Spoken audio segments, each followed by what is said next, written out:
বাস করাম রে ভাই, চিন্তা করে দেখো সারা বাংলাদেশে বিশ্ববিদ্যালয় হলো যেরকম আন্দোলন চলে আর আন্দোলনের মাঝে পুলিশে হামলা করে, যেরকম হামলা করে আমরা মা বোনদের উপরে যেরকম হামলা করে মারতেছে, এই যে হোমরেদি মারতেছে, গায়ে মারতেছে, যেরকম মারতেছে, টিয়ারসেল মারতেছে, এইরকম ক্ষতিগ্রস্ত করতেছে। কিন্তু দেখুন একটা জিনিস, আমরা কোন দেশে বাস করতেছি, এই দেশের মাধ্যমে সারা যত নেট দুনিয়ায় নেটের মধ্যে যত ধরনের যা আছে সম্পূর্ণ তুলিয়া ধরো এই ফেসবুকের মাধ্যমে। কিন্তু এই ফেসবুকটা কী তো হয়েছে, কালকে তাকে ফেসবুক রাত্রাতে ফেসবুকটা বন্ধ করে দেওয়া হয়েছে।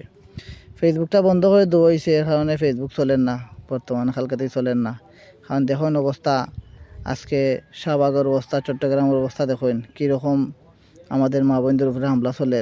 তারা একটা আন্দোলন করে, তারা আন্দোলন যেটা লাগছে ওইটাতে মানিয়ে নিতে চলে। এরপরে তার উপরে এরকম হামলা করা ঠিক হয়েছে না। এটা সবারই মা বোন আছে, মা বোন প্রত্যেকেরই আছে। আর মা বোন আছে বিদায় সবে আমরা সম্মান করতাম মা বোন করলে। সব ভালো থাকবা আর ভিডিওটা ভালো লাগলে শেয়ার করে দিবা।